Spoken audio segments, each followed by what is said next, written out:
फिरोजपुर से मेरे सहयोगी अनमोल बाली इस वक्त तमाम जानकारी के साथ जुड़ गए हैं। गुरदासपुर से मेरे सहयोगी अमन भारद्वाज जुड़ गए हैं। सबसे पहले अमन, आपका रुख करते हुए, क्योंकि आपकी मौजूदगी कई बार प्रभावित इलाकों में रह चुकी है, वहां के इस वक्त क्या ताजा हालात हैं गुरदासपुर के, क्योंकि सबसे ज्यादा प्रभावित भी बताया जा रहा है, तस्वीरें दिखाइए। देखिए नेहा, गुरदासपुर सबसे ज्यादा प्रभावित है, चाहे वहां के गांव हो, चाहे वहां की लोग हों।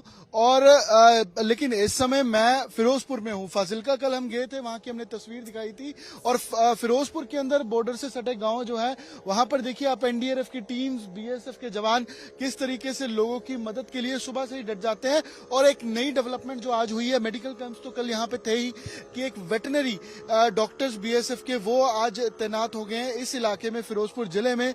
और सामने आपको वो जो ट्रैक्टर जाता दिख रहा है, ये गांव के नौजवान है जो सैंड बैग्स रेत भरकर बैग्स में मुरम्मत कर रहे हैं सड़कों की। ऐसी ऐसी सड़कें जहां जहां टूट गई हैं, पानी उतरने पर उनकी मुरम्मत की जा रही है। और पूरे इलाके में, क्योंकि कई जगह बांध थे, कच्चे बांध थे जो ब्रीच हुए, और सतलुज का लेवल अब काफी हद तक कम हुआ है, लेकिन अगले 10 से 15 घंटे जरूर क्रूशियल है, क्योंकि भाखड़ा बांध आज भी 1 फीट कम है। डेंजर मार्क 1680 फीट का डेंजर मार्क है। और वहां पर 10 फीट पानी, 10 फीट फ्लड गेट्स खोले गए हैं, चारों फ्लड गेट भाखड़ा बांध के।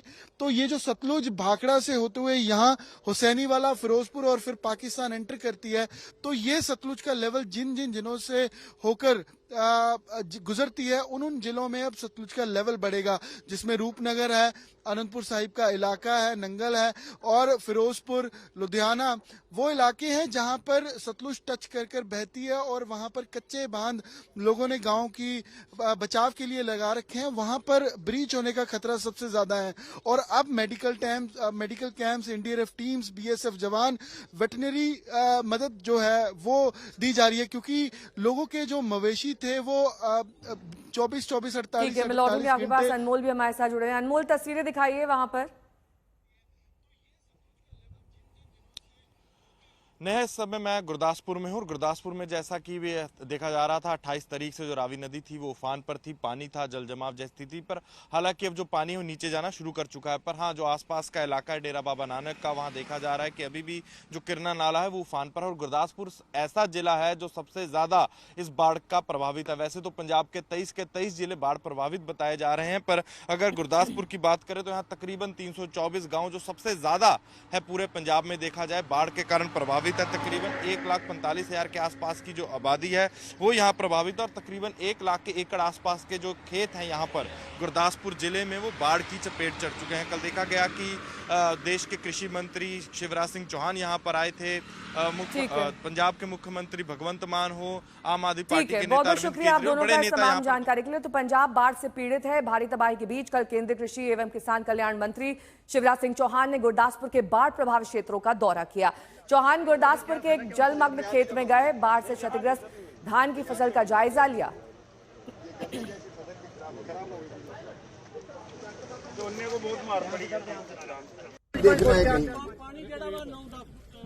पंजाब में रावी, सतलुज, ब्यास उफान पर है। और खुद कृषि मंत्री शिवराज सिंह चौहान यहाँ पंजाब के गुरदासपुर पहुंचे हैं, खेतों में अंदर पानी में जा रहे हैं, जायजा ले रहे हैं एक एक खेत का। तो चौहान साहब, आप गुरदासपुर स्पेशल आए हैं, अमृतसर भी आप गए, क्या आपने जायजा लिया? यहाँ महाजल प्रलय की स्थिति है।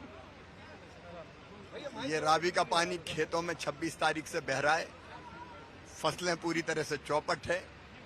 जोना की फसल हमने देखी, अंदर से जड़ें सड़ गई है और दाने अब आने का संभावना ही नहीं है, पूरी तरह से फसलें खत्म हो गई। चौहान साहब, कोई मुआवजा, कैसे मदद की जाएगी किसानों की? अभी दोनों टीमें, केंद्र सरकार की 2-2 टीमें आई है, वो क्षति का आकलन कर रही है। तो आप इसके बाद सर हिमाचल भी जाएंगे और राज्यों का भी आकलन करेंगे? संकट की घड़ी में यहाँ जरूरी होगा, जाएंगे। वहीं पंजाब में बाढ़ के 25 दिन बीत जाने के बावजूद कल आम आदमी पार्टी के मुखिया अरविंद केजरीवाल भी बाढ़ पीड़ितों की सुध लेने पहुंच गए। केजरीवाल ने कपूरथला के बाऊपुर क्षेत्र के संगरा गांव का दौरा किया और वहां पर पीड़ितों का हालचाल जाना। हर गांव में लगभग 1400 के गांव अफेक्ट हुए हैं, 1400 के करीब गांव प्रभावित हुए हैं और 3 लाख के करीब लोग प्रभावित हुए हैं। तो हर गांव के लिए एक गजेटेड ऑफिसर नियुक्त किया जा रहा है ताकि गांव के लोगों को वहीं उसी वक्त प्रशासन के किसी के पास जाना ना पड़े, वहीं उसी वक्त हाथ की हाथ उसे मदद मुहैया हो सके।